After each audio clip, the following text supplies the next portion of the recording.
As you read in the description of this video, I'm not doing any CyberJ tonight. Tonight I just, had a long day of work, drove a lot.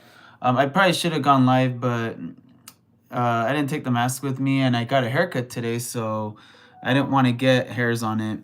But without further ado, I'm just gonna study tonight. I'm tired. I just want to like eat something, take a course. I won't take as many, but I like to take as many courses as possible. And I just remembered I like to leave it on so you guys could learn too. I got a buddy of mine, Andreas Pauly, shout out to you, that does the same thing. And people listen because they want to learn too. You may not want to do this in the future, you might want to, but some of you might just want to learn just to learn, just to have it on while you're at work. I know some people that work security and, they leave YouTube on. They look for things to try to leave on so they could learn something new while they're at work. Maybe they can't take a book with them. But yeah, I'm gonna keep this on. If you like it, I'll do more. If you don't like it, well, I won't. But I could tell from the views, what people like. Sorry, I know I'm kind of stuttering a little. It's just that it's been a long day, so I'm just gonna keep this on. Here's my workstation. I may use this one to apply for jobs while I eat. And yeah, you could follow along with me. I'll leave the sound on. Let's do this one here. This one I haven't done, and this one comes with a certificate. It's leading with a digital mindset in the age of AI. See stuff like this, just to keep the brain flowing in that AI world. Let me see if this looks better. If I did it here, no, actually this looks better. I'll move it like this.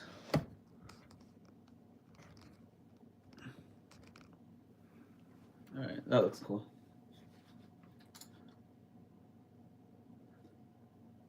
Oh, more than technical skills. You need a digital mindset. Through 2 decades of research, teaching, and consulting, I've seen How did people that who develop sound? a digital mindset are more successful in their jobs, have higher satisfaction at work, and are more likely to get promoted. Let's see But what if is the a digital video mindset? looks A better digital over mindset is the here. collection of approaches we use to make sense of data and technology. Anyone can develop a digital mindset, no matter what level of technical skill you have. that Throughout looks this course, good. I'll help you think about how you approach collaboration, computation, It and might be change, right here. so you'll be You prepared just to need to lead the listen digital to world. it. I'm Paul Leonard, Hey, what's up, professor of technology Vincent? management at UC Santa Barbara, and author of the book, The Digital Mindset. Join me in this course, where you'll learn to see differently, so you can think differently. All right, there we go. That looks better.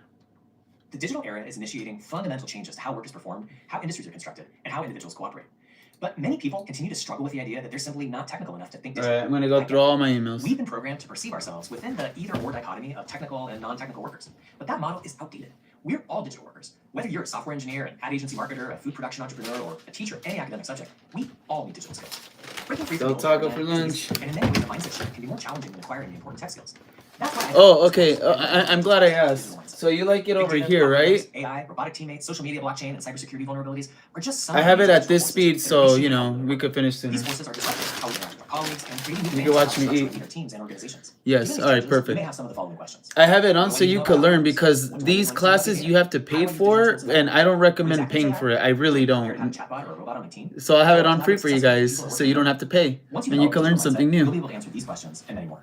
Leaders who have a digital mindset are better able to set up their organizations for success and build a Oh, product you're right. The workforce that food can on adapt this to one change. that we When can companies see. have people with digital mindsets, Here, look, they let react me faster to see. shifts in the market and find themselves better positioned to take advantage of new business I'll make it opportunities. full screen for you. Thriving in Look. the digital age requires more than simply acquiring skills to work with digital tools. But you only need about 30% fluency in a handful of technical topics to develop your digital mindset. How does that I call look? this the 30% rule. There you go. To explain the 30% rule, think about learning a new language. To be effective in an English-speaking workplace, a non-native speaker doesn't need to master the entire English language. They only need about 30% of the words that a native speaker has to be successful. Similarly, to work effectively with a digital mindset, you don't need to master coding or become a data scientist. My goal is to help you get to that 30% Free level, which quesadilla. is the areas crucial for nurturing a digital mindset. I've distilled, synthesized, and curated the key insights you need to know to achieve that minimum threshold. Developing a digital mindset requires you to build new insights and be open to change. But reaching the minimum threshold to acquire a digital mindset is totally feasible for anyone. This is from Del Taco. Why should you It's a develop box that digital mindset? comes with To answer this question, chicken let's start with tenders the and quote from the fries. prize-winning playwright George Bernard Shaw. He once wrote that without change, progress is impossible. And those who Stay can't change still. their minds I'm about to can't change finish. anything. All right. These wise words are the backbone of what we're learning in this course. Can you see Being the open to change Viva and adopting a digital Mexico? mindset can significantly improve our personal success and our team's effectiveness. I studied people and companies with a strong digital mindset for nearly 2 decades, and I found that there are 4 key advantages that people who develop a digital mindset have over those who don't. First, they excel at teamwork and collaboration. When you begin to think digitally, you can work together more effectively with others. For example, with digital tools, you likely have insights into projects and programs that coworkers are leading, which allows you to strategically partner with the right people when a new initiative comes up, an initiative that you want to be involved in. Second, people with a digital mindset are experts at learning work duplication. What I mean here is that they don't do things that people at the company have already done. Adopting a digital mindset can help you gain insights into existing projects, reducing the likelihood that you'll redo work someone else has already completed. Your ability to ask the right questions of data, something we'll talk about later in the course, will help you learn how a digital mindset can promote efficiency and conserve resources. Third, employees with a well-developed digital mindset are more innovative. You guys and they can help hear, with right? When paired with powerful data analytic functions, digital tools can use Thank borrow you. ideas from different parts of the organization and combine them in novel ways. Yeah, tonight I'm just studying. I'm not doing cyberpunk stuff tonight. I have my days where I need a break from that and I need to learn, you know. Digital tools have the power. But all this stuff, you know, like I was telling my friend, even if you're working in a this is for the cyberpunk stuff. I learned this to apply new skills for that, you know. It's all related. Everything on my channel is all related. You'll see soon. I promise you. Everything has a reason. Everything is connected. Adopting a digital mindset has multiple advantages. It encourages better teamwork, promotes the sharing of knowledge, creates a sense of global connectedness, prevents the duplication of work, and fosters innovation. As we progress in this digital age, it's crucial to remember that adopting a digital mindset isn't just about using technology. It's about changing the way we think, act, and collaborate. This is really good We can sauce. better harness the power of our technology to improve our work, create stronger teams, and drive success in our organizations. How do you feel about your ability to deal with change in the workplace? Part of having a digital mindset is accepting that change will happen and developing strategies for how to handle it. With the widespread integration of AI into many of our digital tools, we see change in the work world happening at an exponential rate. If you're a leader or an aspiring leader, you'll be responsible for helping your teams adapt and develop a mindset that allows for change in a healthy way. Here's a framework to help you. First, adapting to big change involves shifting common beliefs, standards, attitudes, and actions. You must begin with a bold move, something that draws attention and tells the organization that a new path is needed. Bold moves can include things like the acquisition of a new company, building a new department, or the reallocation of resources. After this bold move, there must be a long and concerted effort to create new routines and behaviors. One way to assess the next steps for you and your team in adapting to change is to determine where everyone sits on the change response matrix. I encourage you to make notes on this so you can use it with your team later. The response matrix shows two important factors to think about when making big changes. Buy-in, or how much people believe that the digital change will be good for them and the organization. Frustrated, And the inspired, ability to- oppressed, how confident people are that they can learn indifferent. enough to pass. The best scenario is when employees are eager to learn digital skills because they fully believe in the digital change plan and feel capable of helping to make it a reality. These are the people in the top rate. They're inspired by the change and believe they have the capacity to learn digital content. As a leader, you can help shift people from oppressed or indifferent to inspired. To do this, you must increase buy-in by helping everyone believe that learning digital competencies is good for them and the organization. Here are 3 important activities to help get people on board. First, increase communication that emphasizes how critical digital transformation is for the company. Second, start.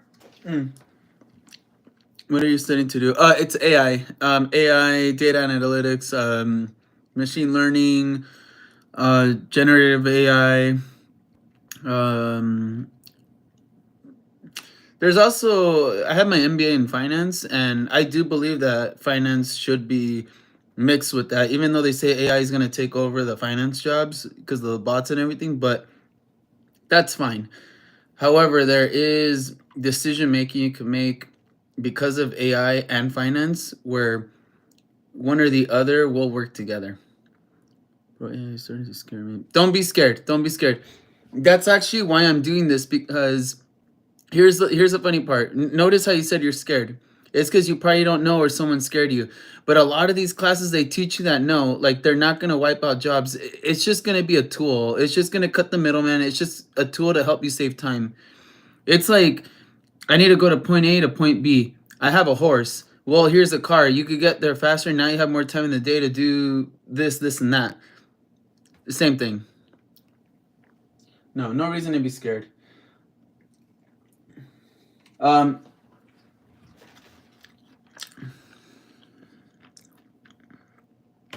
Yeah, a lot of them will be, you know, I wouldn't lie to you about that.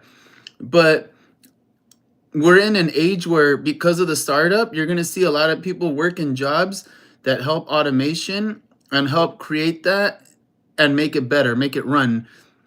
After that, then yeah, they'll probably wipe out the jobs. I'll be right back, okay? I forgot something in the kitchen. Please don't unsubscribe.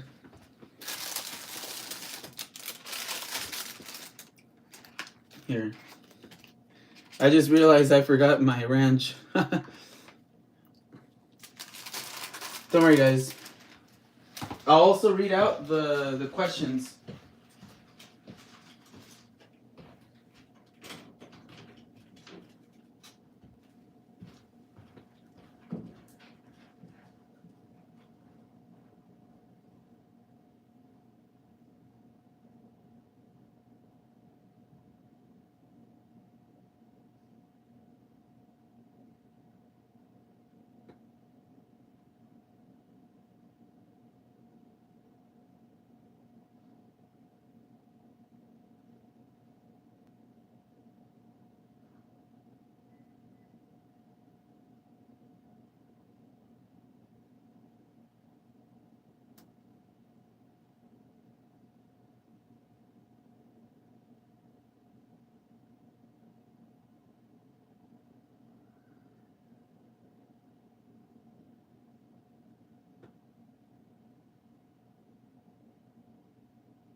Sorry about that, guys. I love ranch on everything. No, Ronaldo is the GOAT. Messi or Ronaldo? Oh, that's a good question. All right, here. I got a funny story for you guys. So my family, my mom's side of the family, they're all from up north, and everybody there loves playing soccer. They all play. Now they love Ronaldo, they love Chicharito and everything for many many years. And my girlfriend, she loves Ronaldo's wife, Georgina. I know she's like obsessed with her. And my neighbor, who is from Argentina, his brother plays soccer, and he has both of his kids in soccer, and now they're like pros. These kids are like, well, one of them didn't end up becoming like an athlete, but he's still athletic. But the daughter, we think she might become like really big and famous one day, because she's like sponsored. She's really good. She's getting, they both got scholarships to all these universities, and they love Messi, obviously, because of Argentina. And I want to say both of them, rich wise, like they both make a lot of money. I think Messi may be a little too rich. I think he's going a little crazy with the money. I think Ronaldo's maybe a little more responsible. They're both humble, so yeah, that's a good question. But I think Messi's in his prime right now, that's for sure. But I will tell you this: Argentinians, like, soccer to them is soccer. Like, how Mexicans are like, the best boxers. They love boxing so much. Like, that's our sport. Well, you can't be Mexican and not be into boxing, in my opinion. Argentinians are that way with soccer. So, I'm not a big soccer guy, but I would say Messi is the GOAT. Yeah.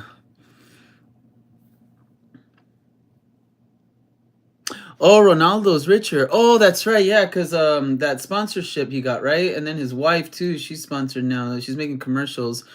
And you're right. You're right. I'm sorry. I mixed them up. You're right. Ronaldo is richer, and because he's been doing it longer. Yeah, you're right. Ronaldo is richer. That was my mistake, guys. My mistake.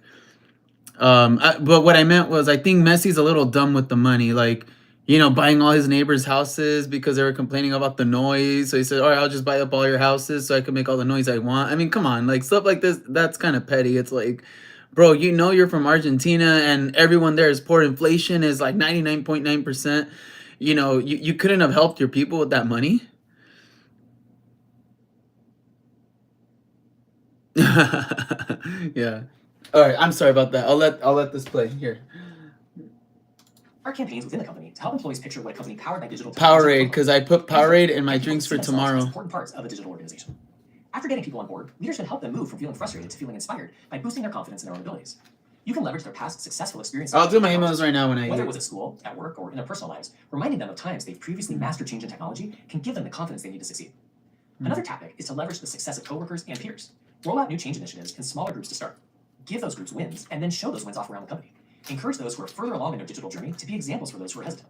Involving influential people who are trusted by others may bring up common concerns and ideas for improvements. In the end, you want these influential people to help communicate the benefits to the rest of the team. This can greatly improve employees' willingness to accept the change. Finally, it's important to provide support and encouragement, because the research shows that when employees feel like their leaders are behind them, it boosts confidence. We're gonna take a picture, guys. An adaptable mindset can't be bought, no matter how much you spend on technology or how many digital experts you hire. It has to be achieved, and it can be achieved, as long as you learn to be okay with uncertainty and accept that there's no finish line. As you develop a digital mindset, you and your employees will start to see the opportunities that digital change offers for constant learning and improvement. Hey. All right, quiz time. Here we go, look. Here on YouTube Live with everyone. Shout out to Sigma and Vincent over here. We got Tactics VR. They're watching me study, taking a break from Cyberpunk tonight. Gonna be going over my emails for acting and jobs. Doing LinkedIn classes for LinkedIn Learning, digital AI type of stuff, that type of content. Keep the mind flowing for the Cyberpunk world and the metaverse. And we got some Del Taco. Got a free quesadilla with this order. Had to use the deal for tonight on a Saturday night since I knew I was going to do this. And that's Powerade, because the rest of the Powerade, I'm going to use it for tomorrow's gym session. Oh, yeah. Hey, guys. I love it. Everyone's here. Love the community. There we go. We got a Cyber J. Shout out to my boy Cyber J. Hey, Vincent. Shout out to you. I'm going to post this one so you can see it later. Follow me on Instagram.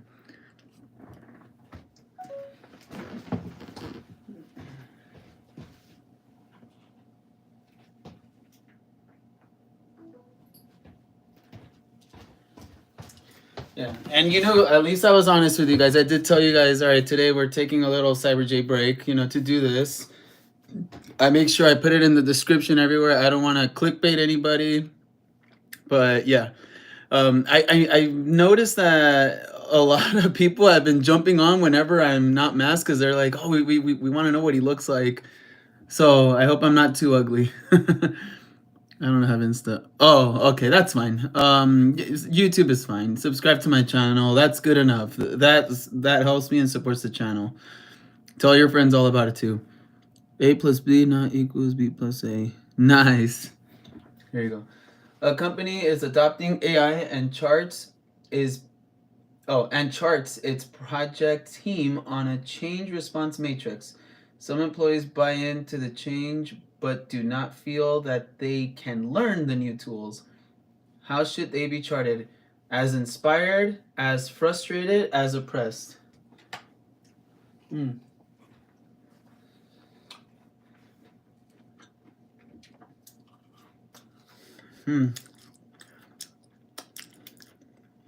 Wow. Nice.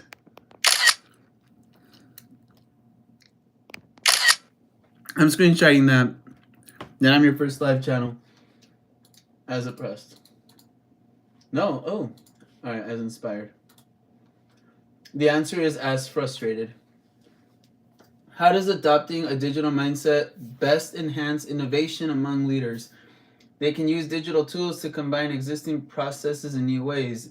They gain access to more leadership resources and training tools. They have more time to be creative as a result of using digital tools. I think it's that one. Nope. They gain access. Nope, got it wrong. What is the 30% rule in terms of nurturing a digital mindset? Only 30% of non-technical individuals are able to develop a digital mindset. No more than 30% of your technical knowledge has real-world implications. You only need to have 30% proficiency in digital concepts to be effective. I'm going to go with the first one. All right, fine, the last one. Yep. All right.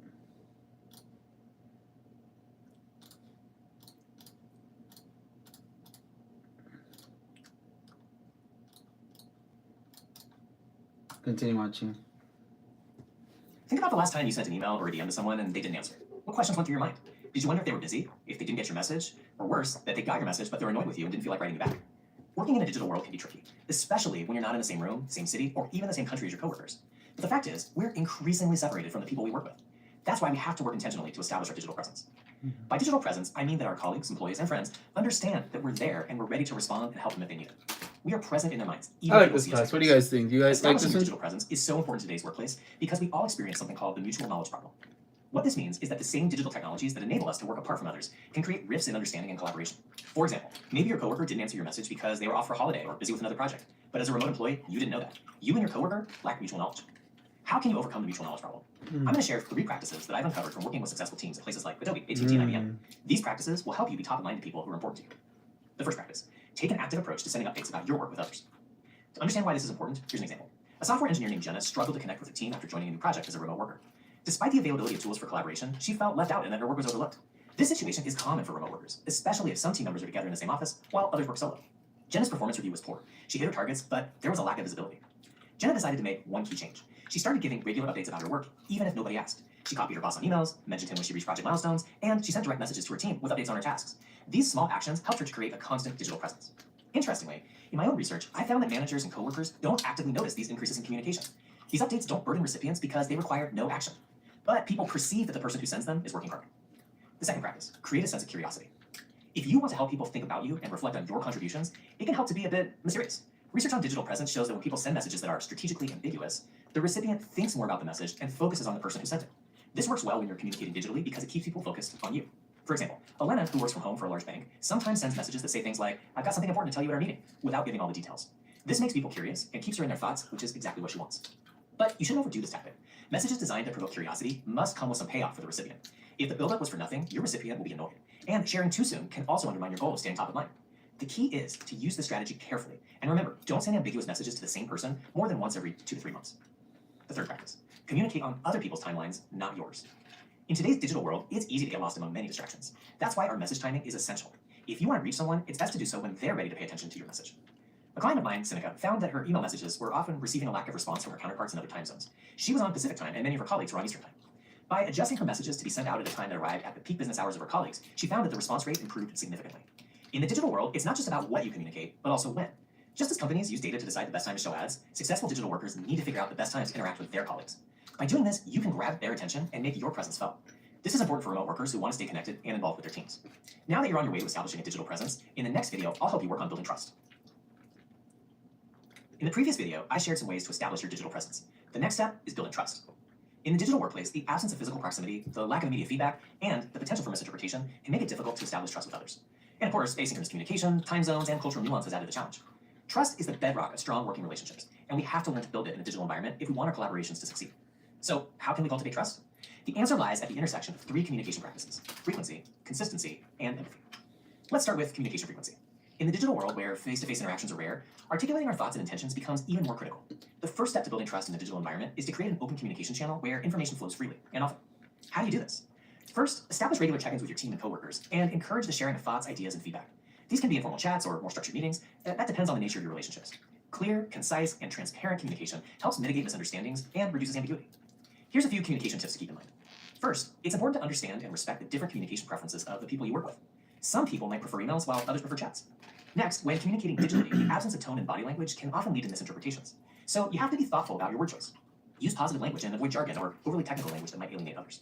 Finally, punctuation, emojis, and GIFs can help convey emotional context, but make sure you use them judiciously and in line with the communication culture of your group or organization. You want to improve this right now? Let's try something. Make a list of the top 10 people you communicate with on a weekly basis. Indicate how often you communicate with them throughout the week, and write down what tools you use to communicate with them. Then, below each entry, write down how often you think they'd like to be in contact with you and what their preferred digital communication technology is. If you're like me and most people, you're going to see a mismatch between some of the entries on this list. Those are areas where you can immediately improve. Now that we've identified the people we should be communicating with more frequently, let's talk about the next practice, consistency. Communicating consistently is an easy and foolproof way to establish trust in a digital environment. This notion of consistency builds on the idea of sending proactive updates that we discussed in an earlier video. Consistency is a cornerstone of trust building. It denotes reliability, predictability, and stability, all of which are instrumental in fostering trust. One way to demonstrate your consistency is to follow through on your commitments. Whether it's meeting deadlines, responding to messages, or attending online meetings, consistency in fulfilling your responsibilities signals reliability. Small actions like being on time for a virtual meeting or replying promptly to messages can significantly enhance others' trust in you. Be open about your availability, and if you're going to be offline or unavailable, communicate that to others. Consistent behaviors give others a clear idea of what to expect from you, fostering an environment of trust. The third practice to establish trust is to demonstrate empathy for those around you. This is so important because empathy forms the emotional foundation of trust. In a digital environment, it's critical to remember that behind every screen is a person who's unique circumstances, perspectives, and emotions. A significant part of demonstrating empathy is active listening. Show genuine interest in others' opinions and feedback, and validate their feelings and perspectives. Even in a digital setting, active listening can be communicated through responsive messages and appropriate reactions. You can also show your empathy by being supportive to others during challenging times, showing flexibility, and attempting to understand the personal circumstances of others. A client of mine uses the following strategy. First, she actively acknowledges the problem in private communications with the person. Then, she tries to give an example of a time when she felt the same way, to establish common ground and demonstrate understanding. And finally, she offers 1 or 2 specific ways that she can personally help. Another way to show empathy is to celebrate wins and milestones together, even when you're digital. Virtual team building activities or online social gatherings can foster a sense of togetherness and strengthen emotional bonds. Building trust in a digital environment might seem daunting, but it isn't impossible. By enhancing communication, demonstrating consistency, and expressing empathy, we can navigate the digital space, build robust trust-based relationships, and foster effective collaboration. In the last 2 videos, we learned how we can change our behaviors to establish digital presence and build trust when we communicate directly with others. In this video, we'll learn how we can use the digital traces of communication from other people to improve our own interactions with them. We live in an age of information abundance, but as you've surely experienced at some point, finding and getting the knowledge we need can be, well, less than straightforward. You might not know what knowledge is out there, or you can't describe it to your AI chatbot in the right terms. Or maybe someone has the knowledge you want, but doesn't want to share it for fear of losing status or power. The problems of acquiring knowledge make it all the more important for you to develop what cognitive scientists call meta-knowledge. What is meta-knowledge exactly, and why should you care? Meta-knowledge, at its core, is knowledge about knowledge. It involves knowing who possesses certain knowledge within an organization and how to access it. It's like our backstage pass to information content, granting you access to the who, what, and where of knowledge resources. To simplify, meta-knowledge is your knowledge of who knows what and who knows whom. In a digital workplace, meta-knowledge is especially critical. That's because with technology and digital tools reshaping communication and information exchange, Understanding the relational context of knowledge, in other words, the meta-knowledge, can enhance relationships, improve knowledge sharing, and drive productivity. The good news is that in the digital workplace, meta-knowledge is easier to develop than ever. Think about the digital collaboration tools you use at work, like Slack or Microsoft Teams. These tools aren't merely channels for information exchange. They provide invaluable context about the information you receive, who sent it, and maybe from where it originated. This context, the meta-knowledge, fosters a deeper understanding and connection amongst colleagues, opening the doors to more collaborative problem solving and innovation. To illustrate the practical implications of meta-knowledge, let's consider a few scenarios. Take Reagan. Reagan's an IT technician at a large research lab. She benefited from meta-knowledge when she stumbled upon a discussion between two colleagues related to an issue she'd been grappling with. By accessing their public conversation on the company's social networking tool, she could apply their solution to her own problem. That's an opportunity she wouldn't have had if the exchange between her colleagues had been confined to a private email thread. Then there's Tim, an employee at a financial services firm. Through his company's digital collaboration tool, Tim came across a presentation given by two coworkers that he didn't know well. Reviewing that recorded presentation, he learned that they had knowledge in an area that was important to his job. He used his knowledge of who knows whom to discover that they were connected to one of his own team members, and he asked that team member for an introduction. After Tim talked to these folks and learned more about the work they'd done, he was able to develop a successful program in his own division that created over $10 million in revenue for the company. These scenarios underline the power of meta-knowledge in fostering a digital mindset, where information isn't always immediately visible, but can be discovered through digital tools. Employees like Reagan and Tim, who absorb information from digital conversations, begin to form a more comprehensive picture of the organizational knowledge landscape. It's kind of like viewing a pointillist painting. On its own, each individual dot may seem insignificant, but collectively, they form a detailed and rich image. To harness the full potential of these digital collaboration tools and to develop your meta-knowledge, you need to think a little bit differently. First, you have to be comfortable being exposed to lots of information that may not seem useful or relevant to you now. That information may be useful later, but if you ignore it, you'll never know. So you have to make it a routine to explore areas that may seem foreign to you. What? You have to keep track of who is connected to whom. Take note of who talks to each other, who comments on someone's post on your company's collaboration tools, and who co-authors documents together or works on projects. Understanding these informal connections will help you to reach out to people who can get you access to people who have the knowledge you need. Third, you must work to pull bits of seemingly random and incoherent pieces of information together. Paying attention to people's content and their connections will give you bite-sized clues about what they do and who they know. But your job is to take those clues and act like a detective to piece them together, just like you're backing away from that pointillist painting. So, what are the key takeaways from our exploration of meta-knowledge? Meta-knowledge is about understanding who knows what and who knows whom. The collective knowledge that exists within digital conversations paints a rich, detailed picture of an organization's knowledge landscape, if you know how to look at it. By understanding and leveraging knowledge in the digital workplace, you can enhance your ability to be a good collaborator and innovator. There you go, guys. Time for a quiz.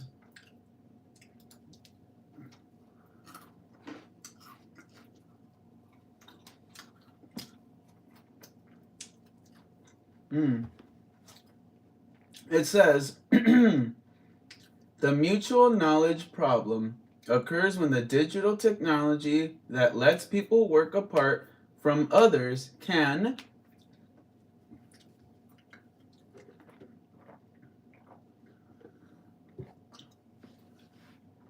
create a lack of knowledge and awareness of other circumstances, or leads to gaps in gaining knowledge about the work that others are performing, or keep team members from working together and effectively on a project.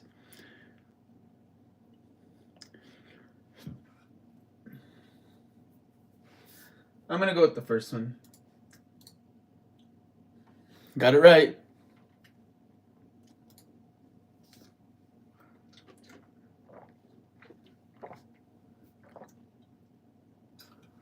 Question 2. Why is it important for employees to understand meta-knowledge in their digital workplace?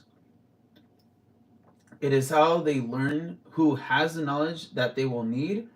It is how they are able to access and utilize digital technology tools. It is how they process the vast amount of knowledge they are exposed to. I remember him mentioning the first one. Hold on. I think it's the first one. I was right. In the consistency part of gaining trust, what is needed besides frequent and predictable communication? Communicating in the recipient's preferred form of communication, understanding the communication needs of other people, keeping the commitments that are made in the communications. Okay, B. Nope. Let me see. We got it wrong.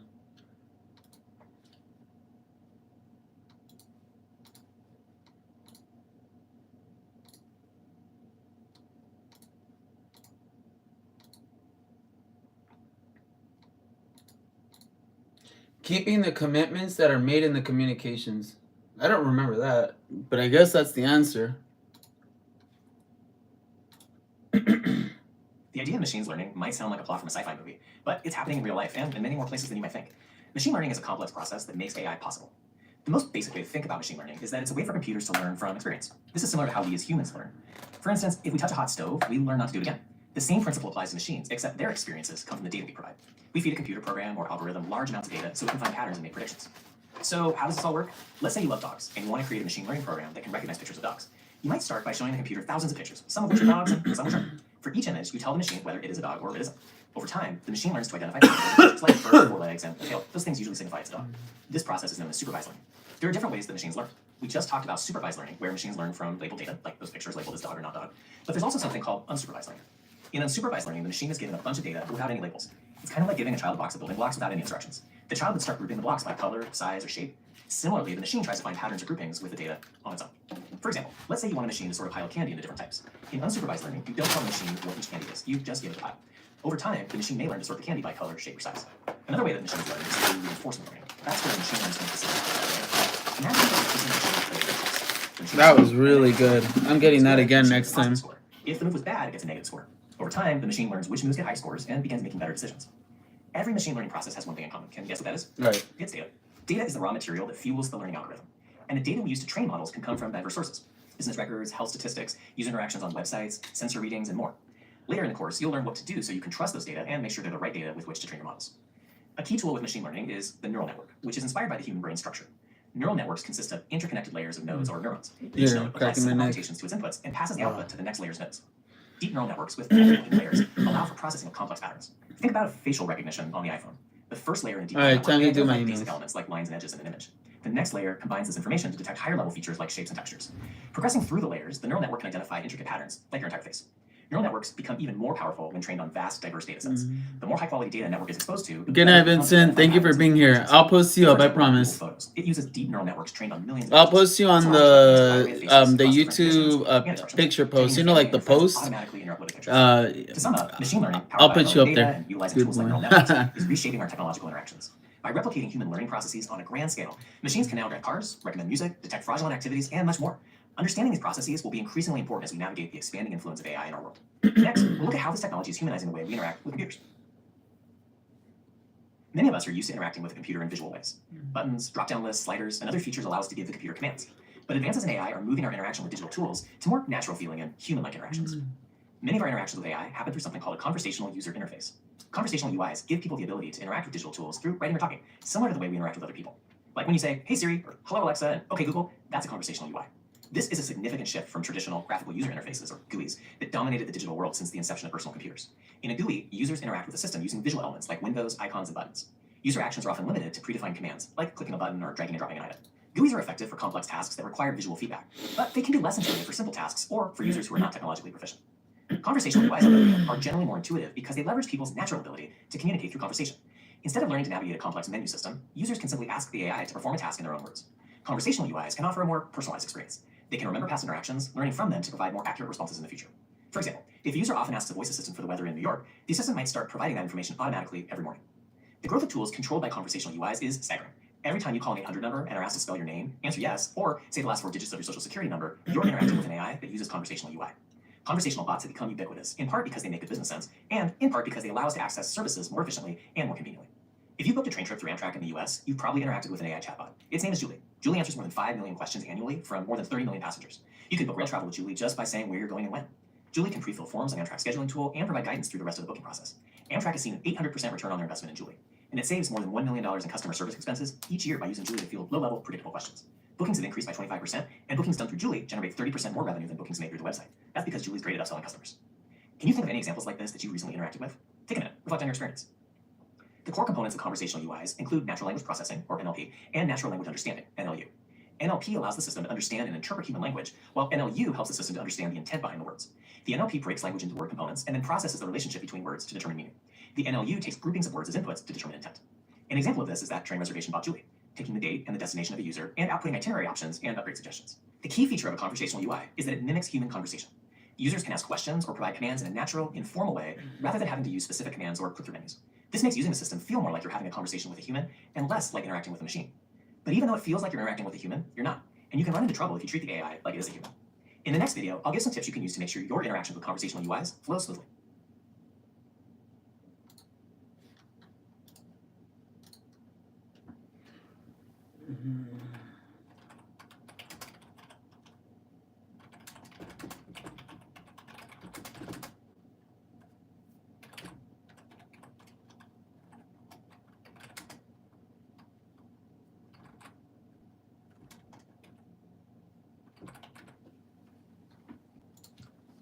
In the last video, we talked about how the conversational UI is becoming an integral part of our lives. Effectively communicating with these digital tools can enhance our interactions and productivity. In this video, I'll go through 6 steps to help you optimize your communication with AI systems. Number 1, don't treat AI like it's human, even if the company that made it wants you to. Because they're built using conversational user interfaces and trained on real interaction data, it's easy to slip into the pattern of talking with an AI, whether with your voice or in writing, like it's a person. Many companies even give their AIs names. Amtrak has Julie, X.AI has an Amy, and of course you already know Alexa and Siri. But there's a big line of research that shows that when AIs are anthropomorphized, that is, assigned human attributes, people tend to overuse human categories, gender, stereotypes, and they exhibit social behaviors like politeness towards these machines. These behaviors often seep into interactions even when users are aware that they're communicating with machines, not humans. This problem magnifies when interacting with AI via conversational UIs. In a study involving 2 companies using AI assistants, workers who used a more human-like AI agent showed more dissatisfaction when the AI didn't return useful answers.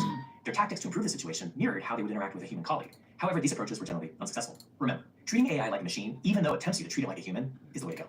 The rest of the tips in this lesson will teach you how to do that. Number 2, understand AI's capabilities and limitations. Despite advances in AI, remember these tools like Siri or Alexa are algorithms. They're not human.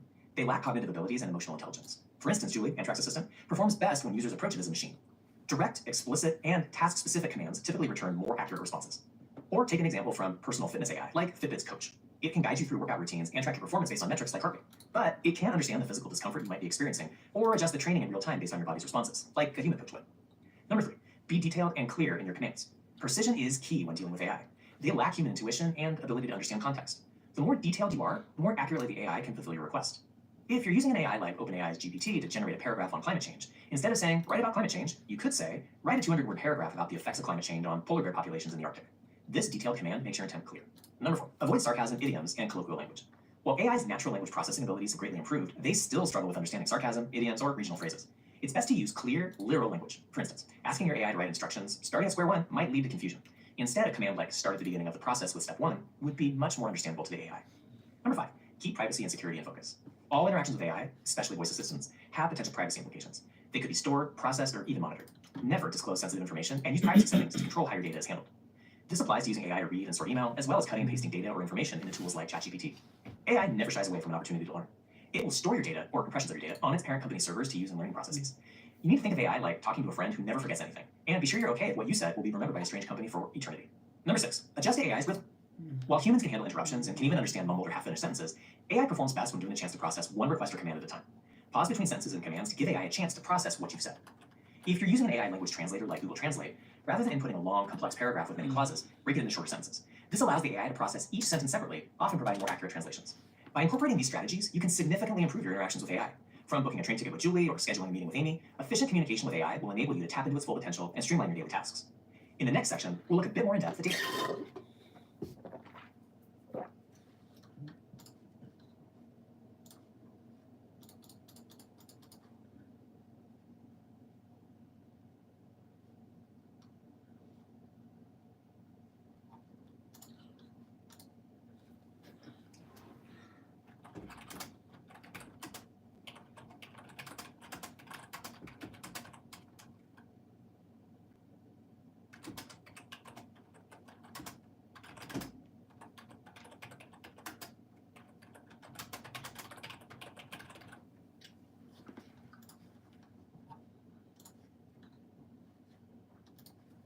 There you go, questions.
Alright, apparently that is out of date. Okay.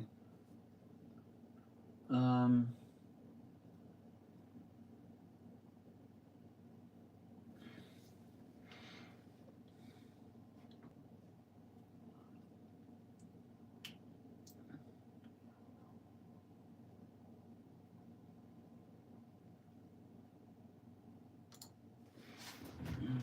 I'm gonna put here.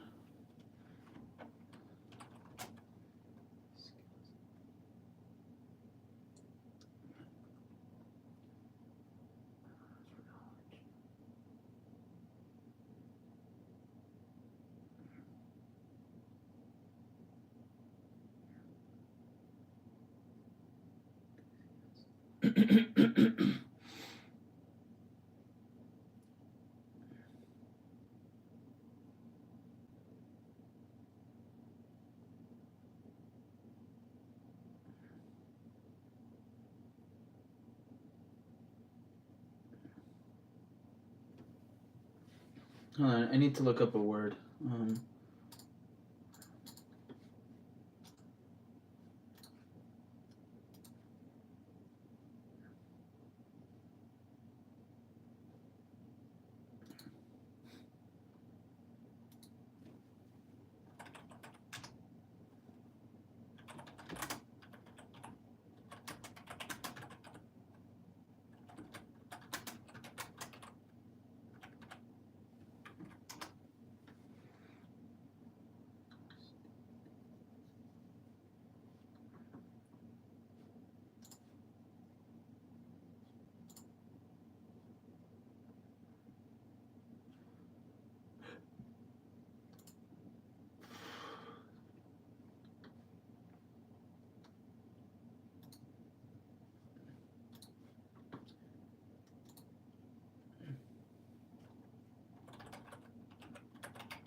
Give me a second, guys.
Sorry guys, I'm looking for a file.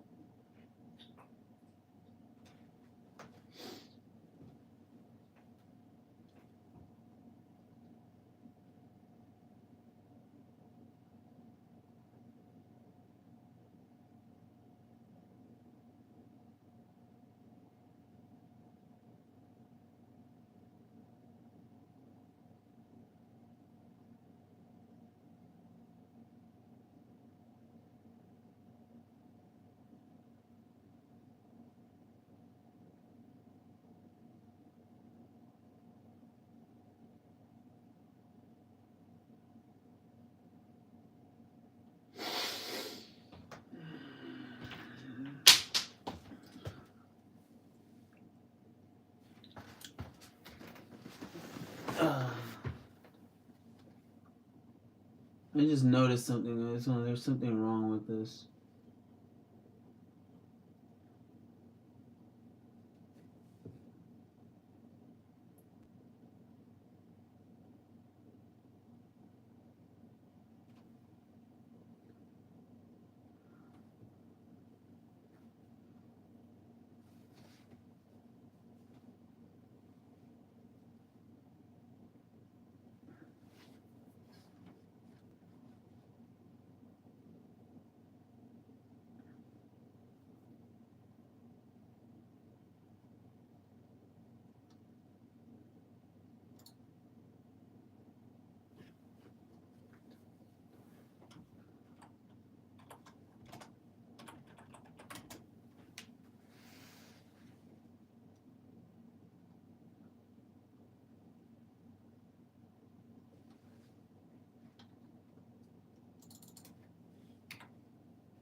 Sorry guys.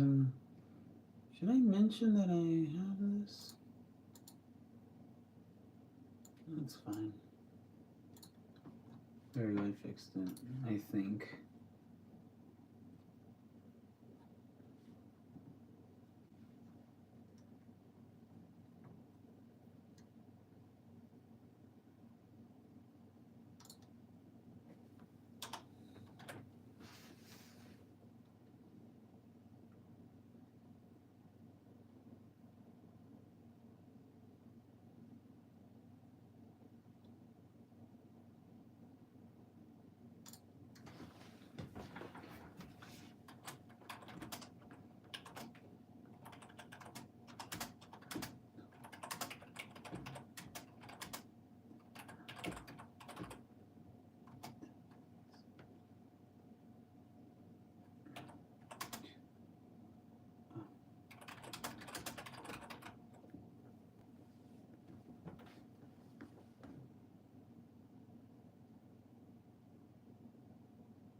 There you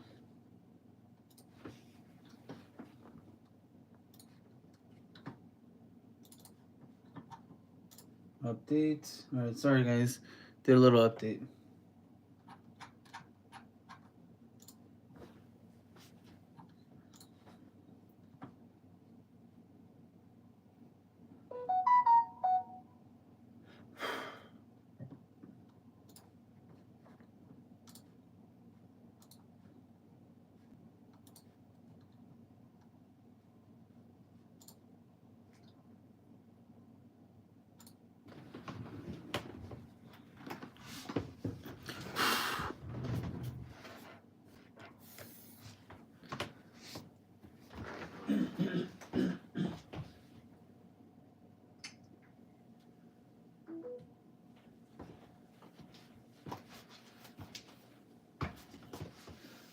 Have the sauce in there.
Right, back to this. An AI system uses learning that is based on a machine making decisions by trial and error. What type of machine learning is this?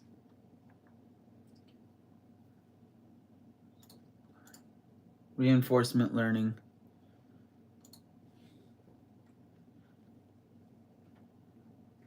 How does a conversational user interface UI enhance the use of AI and machine learning tools? You can interact with it by clicking on an icon or dragging and dropping elements. You can interact with it by creating written commands in your own language. You can interact with it by using your own words to ask it to perform certain tasks. Yes, I knew it. Gara gives her AI system a very precise set of instructions for a report she wants. She is disappointed with the output because some of the information is missing. What is the likely reason?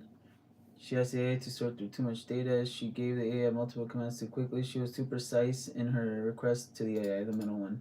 I knew it. She gave the AI multiple commands too quickly. Is wind a type of Alright, data? last chapter, Question, right? guys. The answer is no, but the way human And beings like observe and experience an hour, wind can be perfect. recorded as data. Think of it this way. At some point, someone thought that a natural phenomenon like wind could be depicted in a variety of ways. How cold it is, how fast it blows, how dry it is. To describe wind, devices were invented to measure those qualities, and those measurements were recorded and stored. Those measurements, what we call data today, represent wind in a number of ways, but they're not wind. Nor do these data objectively describe what wind is or how it feels. They're simply ways to explain wind. One of the most important things to know about data is that they're not natural substances. They don't exist in the wild. Data are created. They serve as representations of some thing or process. This means that at the most basic level, they're inherently subjective. It's kind of a misnomer to say that data are collected. It's much more accurate to say that data are produced. In fact, keeping in mind that data are always the product of technological capture and social categorization helps us to keep our eyes focused on the role that data plays in our decisions. Building analytical insight starts with understanding the origins of your data, its accuracy, and its representation of the realities you want to explore. Nowadays, data is generated in a variety of ways, like sensors and fitness devices, heavy machinery, or professional sports gear. For instance, in the US, the NBA uses sophisticated camera systems to capture detailed data about basketball players' movements. This extends beyond our conventional statistics like free throw attempts and rebounds. Data is also continually produced as we interact online, leaving a digital footprint that companies like Google and Amazon use to track our behaviors and purchasing decisions. But this data is still susceptible to the same kind of errors and misinterpretations that were faced by bookkeepers of yesterday, as well as threats from accidents and hackers. We need to respect the fact that data is a social product and be wary of the tendency to perceive data as inherently factual or objective. Data have even more use and power when they move from description to prediction and then to prescription. A school system might use data about a city's real estate sales to predict future student demographics and prescribe students' educational needs. But unlike description, in which the data that are aggregated into patterns and trends is relatively straightforward and easy to understand, prediction and prescription require more data classification, manipulation, and computation that often goes unseen. To most people, the data analytics process is a black box. Data go in one side, and out the other side come descriptions and predictions. In my conversations with people who regularly produce or consume the predictions and prescriptions of the analytics process, I've learned that seeing into the black box means understanding both how data are categorized and how the algorithms that sort data into causal models are constructed. One of the under-recognized facts of data analytics is that data don't exist apart from the systems we use to classify them. When you think about data as a human invention, created through conceptualization, measurement, storage, and public negotiation, it's easy to see that data carries some real political ramifications. Developing a digital mindset means thinking hard about how the data you use is classified. Basic data literacy means learning how to ask the right questions to ascertain details about what exactly is going on inside that black box. We're going to discuss what those right questions are in the next video. Have you had the uncomfortable experience of being asked a question about the data your insights are based on, and you just don't know the answer? Well, if it hasn't happened to you, you're lucky, because it's an awkward situation to be in.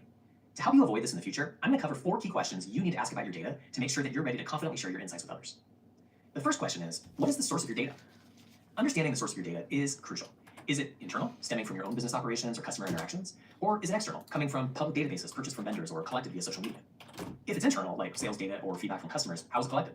Was there any possibility of bias or error in the collection process? For example, if you ran a customer satisfaction survey, were the questions leading or confusing? If your data is external, from a research report or a public database, for instance, you need to evaluate the reliability and reputation of the source. Just as you wouldn't trust random health advice, you shouldn't trust data from unverified or dubious sources.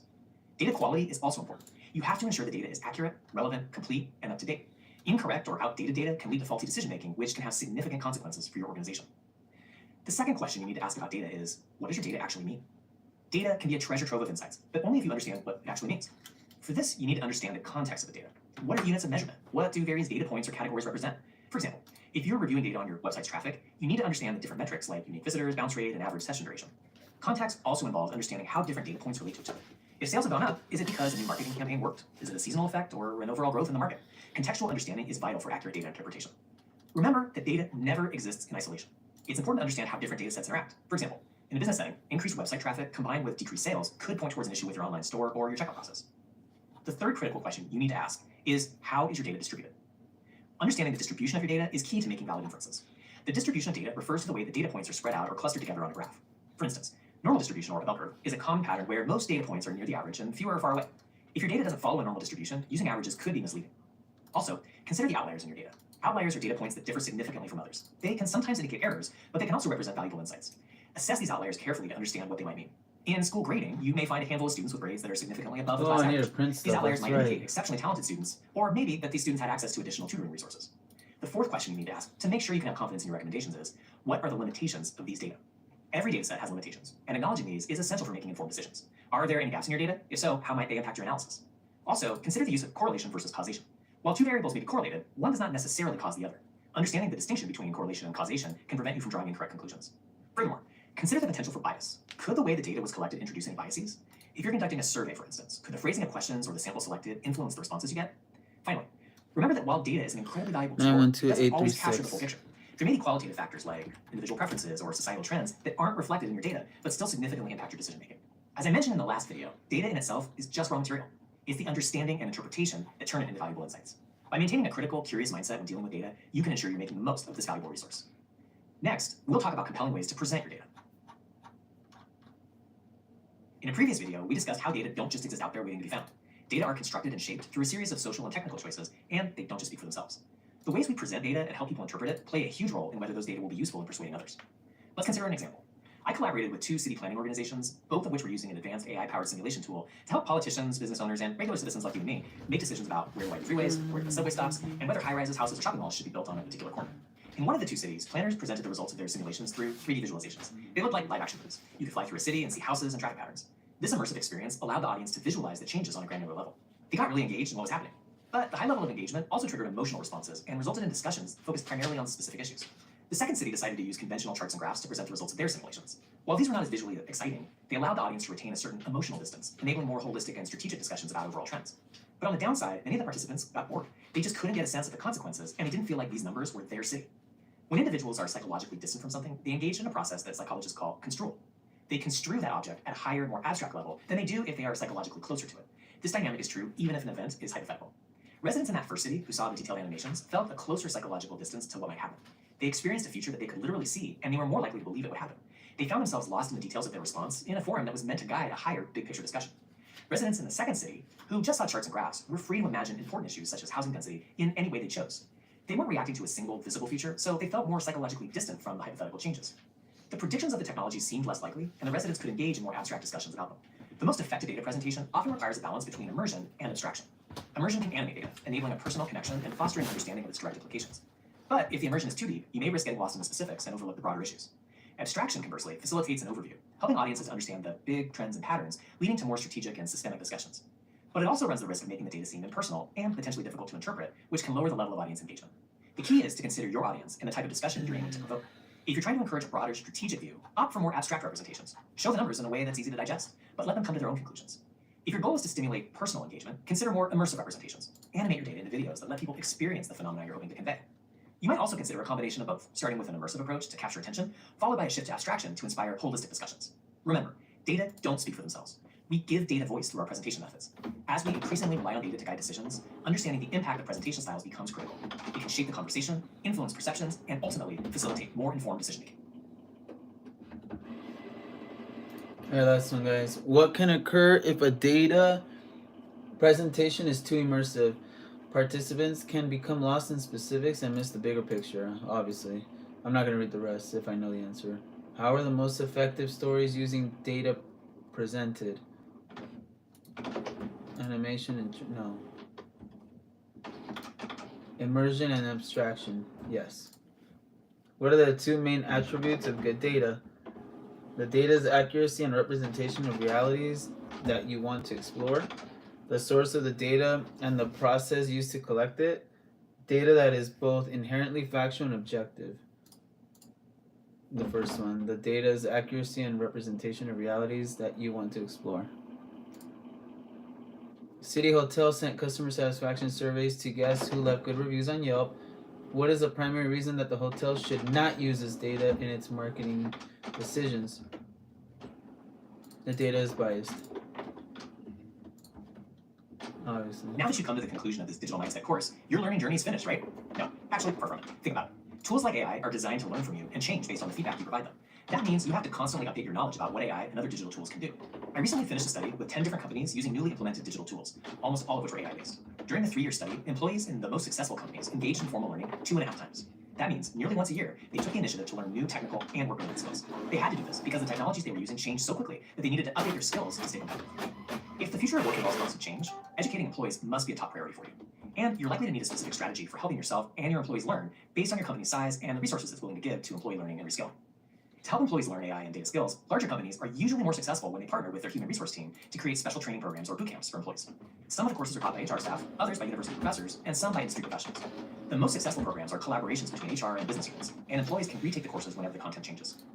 If you work at a medium-sized company, you should consider partnering with a local university to create custom programs to teach your employees new skills. 872487. Successful companies that I've worked with have engaged their local universities' executive education programs to create tests that employees must pass to prove that they're ready to use AI and other digital tools.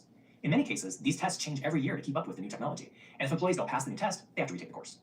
Companies with smaller budgets should consider creating a custom learning path with courses from companies like LinkedIn and Udacity that focus on both technical and leadership skills.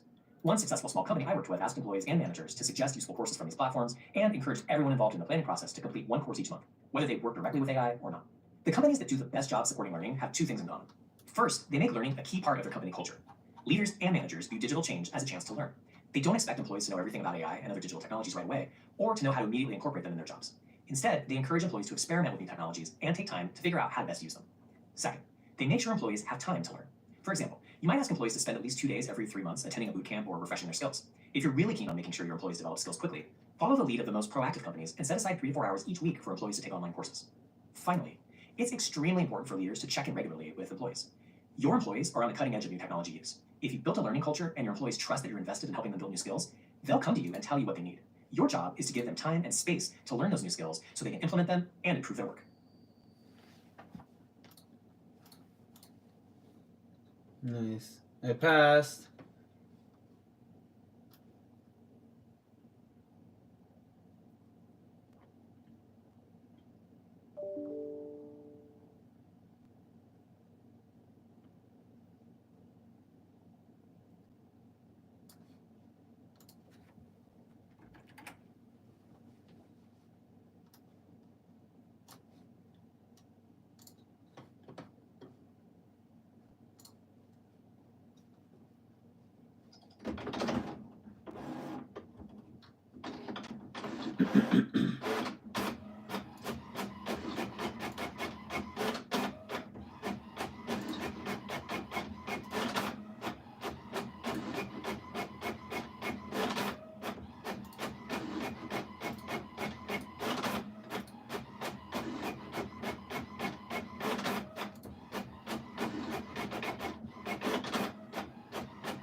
Add to LinkedIn profile. AI for business, okay.